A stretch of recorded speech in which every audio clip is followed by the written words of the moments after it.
Good day, mga moms and sirs. My name is Rizame Rojo-Bello and welcome back to my YouTube channel, Rich Garden. Ayan. Magkukwento muna ako ng konting-konti lang bago pumunta tayo sa content ng vlog na to, mga moms and sirs. Okay. 4 months na hindi ako nakapag-vlog kasi same pa din yung reason. Busy pa din sa trabaho. Kahit day off na, nagjo-duty pa din. Bumabalik pa din sa station para magtrabaho. Pero yun pa din, may issue ka pa din. Ano ba yan? Nakakapagod na. Pero okay lang yan. Positive pa din tayo. Carry lang yan. Carry pa din. Huwag tayong maging nega kasi pag masistress tayo, mauna talaga tayo sa makabilang buhay sa kanila. Kaya dapat positive pa din. Katulad nito sa mga halaman, sa mga succulents at mga cacti, mga moms and sirs. Kahit ilang ulit na ako namatayan, basta paborito ko yung isang succulents o isang cacti na yun, bibili at bibili pa din ako. Hanggang makuha ko yung kiliti nila, hanggang mabubuhay ko dito sa location ko na lowland area. Kaya ganun, positive pa din tayo mga moms and sirs. Carry pa din. Ngingiti lang yan, kahit iiyak yan. Hindi pa din yan susuko. Ano ba yan? Kakainis. Okay lang yan. Huwag ma-stress. Ayan mga moms and sirs, kaya balik tayo sa vlog na to.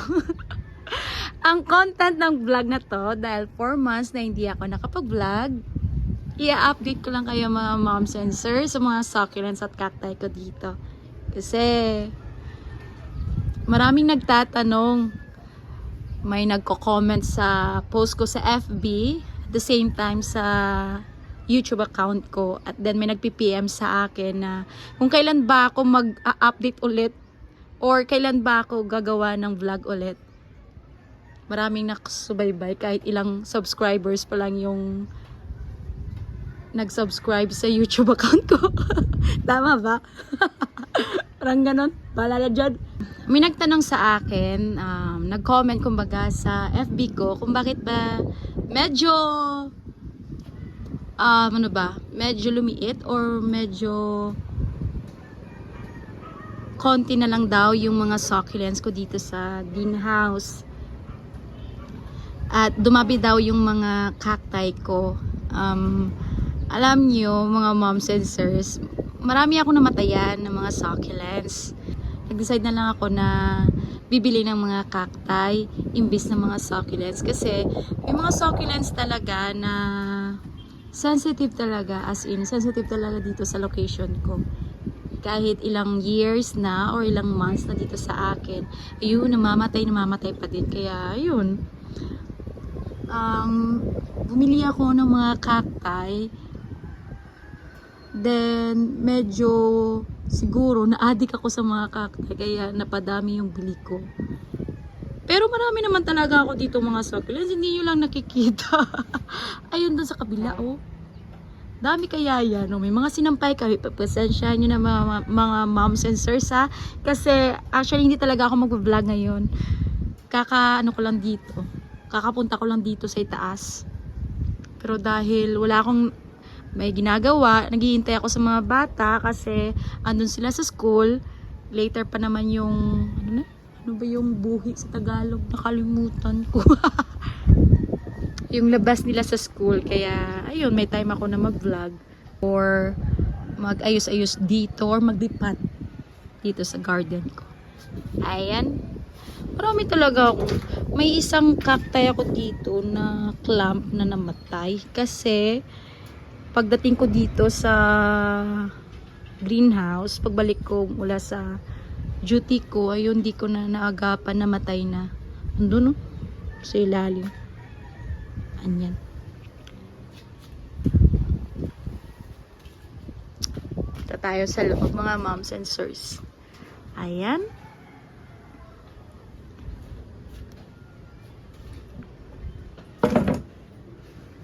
Kita niyan. Last time, puro mga succulents dito. Last year ata kasi, last year. Kasi last year lang ako nag-umpisa bumili ng mga cacti. Kaya ayan, medyo napadami. Pero may mga cacti talaga ako dito na iilan lang. Like mga gym no, matagal yan sa akin. Maliliit lang yan dati. Pero ngayon, nagsisilakihan na. At gaganda nilang tingnan. May mga corking. Pero okay lang yan. At least buhay sila. Mga grafted, parang katulad dyan. Ayan. Pero ayun, marami talaga ako ditong succulents. As in, nakapadami pa as in. Sa labas, puro succulents halos doon. Tapos dito, ayan. Pinasok ko yan kasi nung ulan lang ng ulan, kasagsagan ng ulan, parang na, ano naman, na fungus. Kaya pinasok ko dyan hanggang makarecover lang. Ayan, tingnan nyo mga diba mga moms and sirs. Nagsisilakihan na talaga. Tingnan nyo. Gaganda na nila. Napaka bait ng diba mga moms and sirs dito sa location ko. Di ko lang alam kung mabait din yung mga madiba sa inyo, pero sa akin dito mga mababait talaga. Parang hindi mo kailangan ng oras para sa kanila, parang hindi sensitive kumbaga. Ayan. Yung mga maliliit ko, nagsisilakihan na din. Tingnan nyo, ayan. Natungan ko ng bato para tayo ng maayos kasi pag hindi ko yan papatungan baka iba yung kakadatnan yan. Baka mabali yung sanga, kaya ayun, nilagyan ko ng bato. Ayan, sadali lang, punta tayo dito sa gitna. Aragay. Ayan, eto napakaganda yung crested na. Siguro ano to? Nakalimutan ko na yung ID. Pati yung mga ID ng mga succulents, nakalimutan ko na din. Ano ba yan? Kitam? Wala na kasing oras. Sige lang. Malalaman ko din yan. Ere-repat ko to.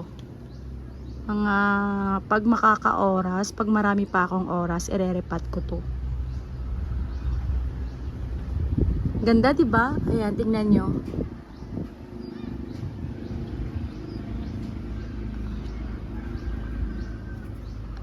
Ganda talaga. Doon, marami pang mga dried leaves na mahirap kunin kasi parang mababali yung sanga nila pag makukuha mo yung mga dried leaves nila. Kaya, yun, konting ano lang, konting ingat lang kumpara sa ibang mga succulents dito na mabilis lang kunin yung mga dried leaves nila. Ayan. Ito yung napakaganda. Hanggang ngayon, hindi ko pa talaga naripat. Ayan. Tapos ito, may mga nabali na dito yung mga ano nila, stem. Kasi nung last time na pag-rearrange ko dito, ayan, nasagi ko. May mga tatlong ano dito ata, tatlong stem na nabali. Pero okay lang yan. Siguro hindi ko pa to nadiligan or hindi pa nadiligan ng husband ko ng fungicide etong mga succulents at cacti kasi last time nagdilig lang siya ng pesticide. Kaya baka next dilig niya lalagyan niya to ng fungicide. Ayan, ang gaganda talaga ng mga cacti. Tingnan nyo. Diba ang healthy nila? Uy, napakamahal din uy. Pero okay lang yan.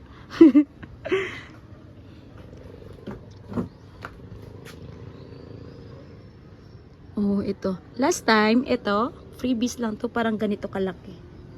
Oh, ayan. Ganyan na kalaki ngayon. Ito yung gusto ko. Pero masakit pala. Pagbili ko to last time, parang hindi naman masakit. Parang ano naman, friendly naman yung tinik niya. Pero ngayon parang ayan, may mga spider web na. Ano ba to? Agoy. Gaganda, diba? Tingnan natin yung ano natin. Ito yung bagong dish garden ko. Mga siguro 1 month na to sa akin. Ayan. Kinuha ko lang to sa labas kasi hindi ko na naaalagaan yung old pot niya. Kaya pinag-transfer ko at dito ko transfer. Ginawa kong dish garden. Ayan. Eto, may mga sakit to. Kaya yung iba pinag-transfer ko at dito ko nilagay. Yan, nakaka-recover naman. Carry lang yan. Punta tayo dito sa sa corner. Kailan ba? Naririnig niyo ba ako? Uy, ang ganda nito oh. Ilang months lang ako na hindi nakapag-update. Marami na ako nakalimutang IDs ng mga succulents. Ano ba yan? Uy, bakit ganito? Yung crested, dehydrated. Ay, ang ganda niya, as in. Nag-babies yung champagne. Ayan. Ba't nag-yellowish? Ano ba yan? Sige lang. Uy, may namatayan ako dito.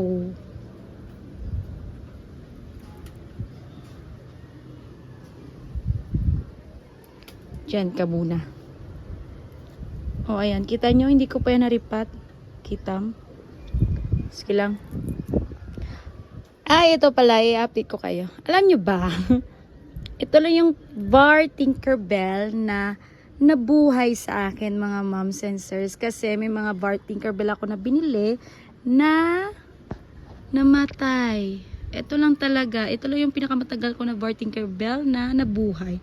Salamat. May nabuhay din. Ang ganda niyang tingnan. Tapos ito, pinagputulan ko naman ulit. Ayan. May mga babies na yan.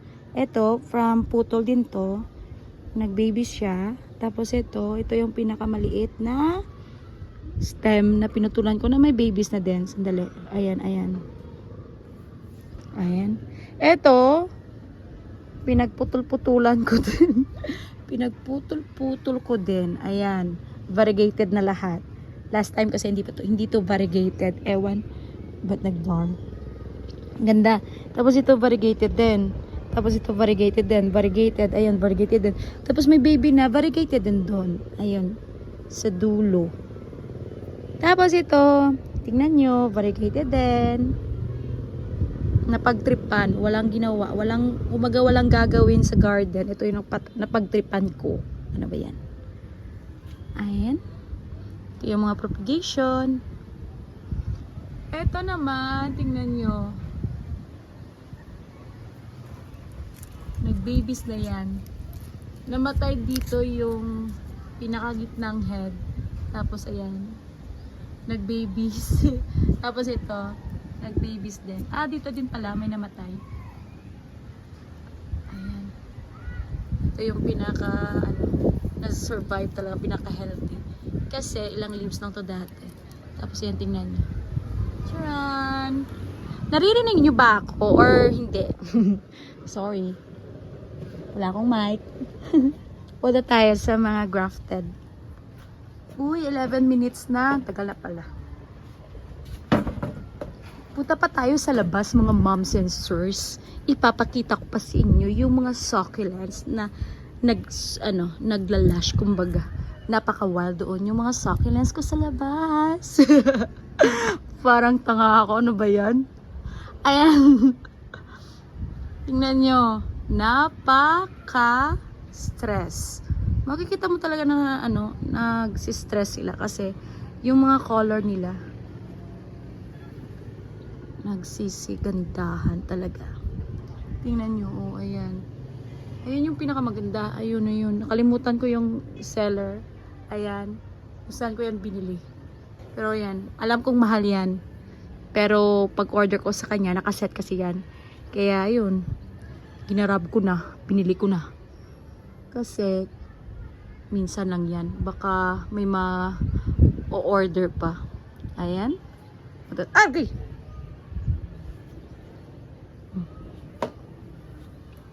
Cute niya tingnan mga moms and sirs. Ang ganda.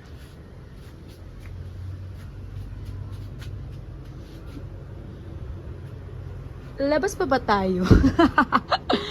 Tapos yan. 1 year na siguro to dito lang. Hindi ko pa yan naripat. Pinapaano ba yan? Pinapa-ituliate ko pa, kumbaga. Para mas magandang tingnan once i-repat ko na. Tingnan nyo, ang dami na niyang babies. From ano to? Ayon, from stem. Tapos ito, from leaves. Ayan. Ganda. Dami nila. Oh, tingnan nyo yung kamay ko. Dito pa lang. Dami na. Okay. Punta tayo sa labas. Sandali. Medyo makalat talaga kasi hindi ko nalinisan. Ngayon na kasi yung day off ko. Nung Monday pa, pero dahil bumabalik pa ako sa station, kaya ngayon lang talaga nakatsyempo kasi wala si mama at si papa. Ako yung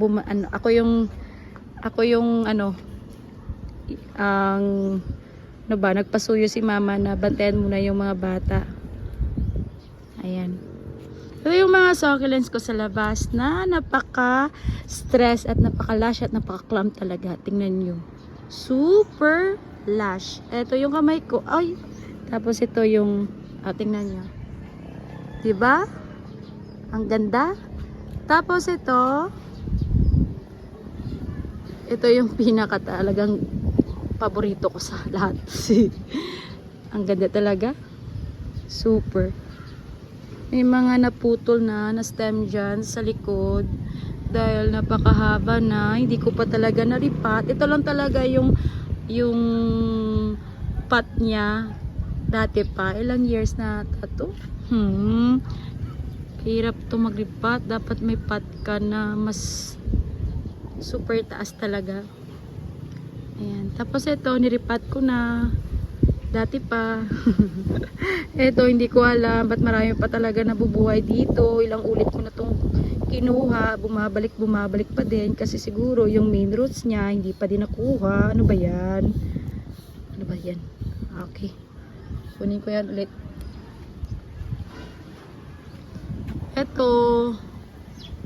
Okay na. Ano ba yan? Yan. May roots na. Hindi ko na yan dapat kailangan kunin pa.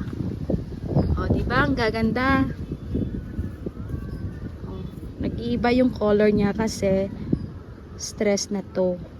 Hindi pa totally stress, pero magsistress na talaga yan. Ganda, diba? Sedum Adolphi. Chan.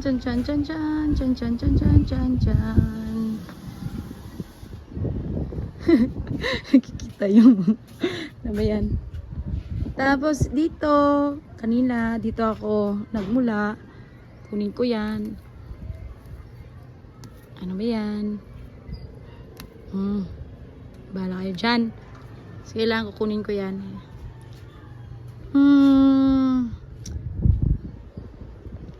Ayan. Baka mag-vlog ako sa this week din. Kasi i-vlog ko yung mga in-order ko na dadating this week. Mga moms and sirs. Kaya baka makatsyempo, gagawa ko ulit ng vlog mga moms and sirs. Sana makagawa ng vlog ulit. Ayan lang mga moms and sirs. Sana nagustuhan nyo yung vlog na to. At sana suportahan nyo pa ako sa susunod ko pang vlog mga moms and sirs. Salamat sa panonood. Thank you so much. Bye-bye.